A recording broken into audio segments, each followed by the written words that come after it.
कैसी जबान चलती है तेरी। कल को तुम दोनों लड़कियों के साथ कुछ ऊंच नीच हो जाएगा तो सारे लोग तुम्हारी चाची को ही दोष देंगे। आपको कोई दोष नहीं देगा। आपको हमारी चिंता करने की कोई जरूरत नहीं है। अब राज अंकल आ गए, आपने तो हमें बताया नहीं, पर हमें पता चल ही गया। अगर राज अंकल ने देखा ना कि आपने हमें इस कबाड़ खाने में रखा है तो 1 मिनट भी हमें यहाँ नहीं रहने देंगे। वैसे अब उनके साथ ऋषि आ गया है तो तुम ऋषि से मिली क्या? तनु जी गई है ऋषि से मिलने।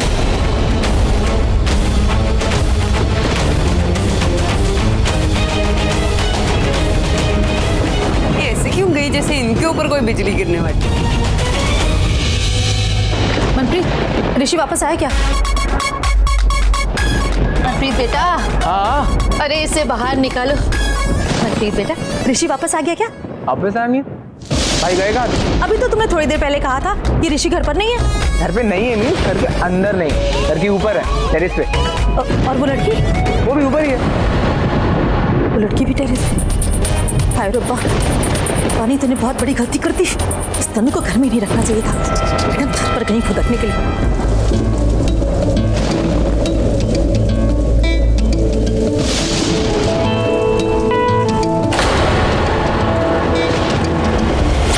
ये देखो मैडम को कैसे चिपक चिपक कर चल रही है ऋषि के साथ। कहीं इसने बता तो नहीं है कि यही तनु है? हाय रब्बा, तुम दोनों तो बिल्कुल भीग चुके हो। ऐसे तो तुझे ठंड लग जाएगी। जा मेरे कमरे में जा, बाहर ही तौलिया पड़ी है, बाल पोंछ ले। बेटा तुम क्यों खड़े हो? जाओ तुम भी जाकर अपने कपड़े बदलो, जाओ जल्दी।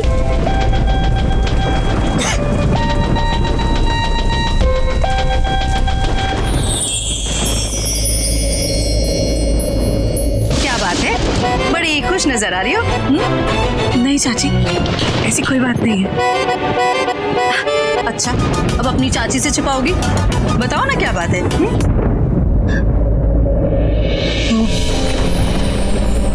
वो ऋषि।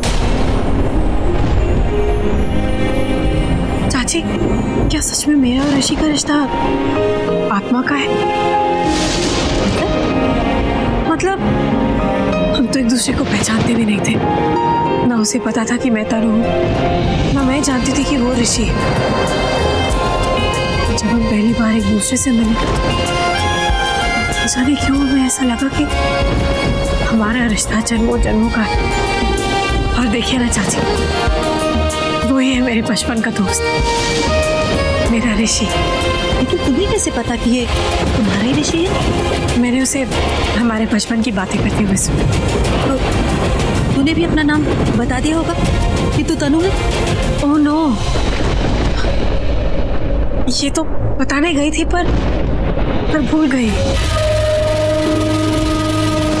अच्छा हुआ तूने अपना नाम नहीं बताया उसे, इसलिए मैंने भी उन लोगों से तुम लोग को नहीं मिलवाया।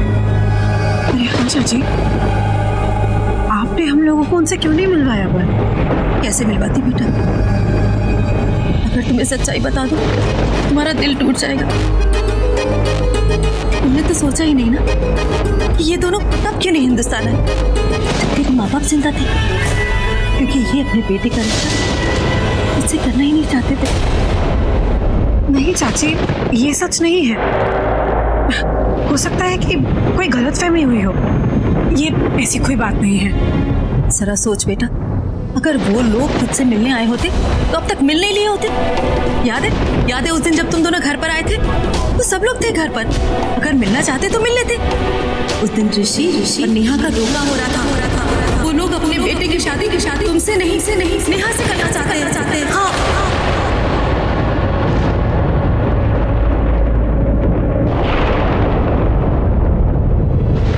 ये बात तो रानू ने बताई मुझे कि तेरे बाबूजी के दिए हुए वादे ने उन लोगों को इतना मजबूर कर दिया था कि जिसकी वजह से वो उनके जीते जी हिंदुस्तान नहीं आए। और देख ना, उनके जाते ही वो लोग हिंदुस्तान आ गए मेरी बेटी नेहा का हाथ मांगने के लिए। हम भी कुछ नहीं कर सके, चुपचाप रह गए। कितने सारे एहसान थे उनके हमारे सर पर। नहीं चाची, मुझे ऋषि से वापस से मिलना ही होगा। पूछना होगा उससे कि उसने छत में मुझसे जो कुछ भी कहा वो क्या था। बेटा अमेरिका से आया है। वहाँ पर लड़के लड़कियाँ ऐसे ही आपस में एक दूसरे से हाथ बोल लेते हैं, तो उसने भी तुझसे हंस बोलकर बात कर ली और तुझे गलत फहमी हो गई, क्योंकि इतने सालों से जो तू उसका इंतजार कर रही थी। नहीं चाची, उसने मुझसे कहा है, उसने कहा कि वो मुझसे क्या क्या कहा तुझसे तनु? मुझे लगता है मुझे तुमसे कुछ नहीं।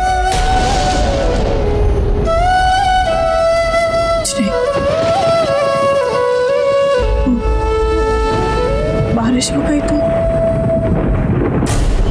और नहीं, मुझे एक बार ऋषि से बात करनी ही होगी।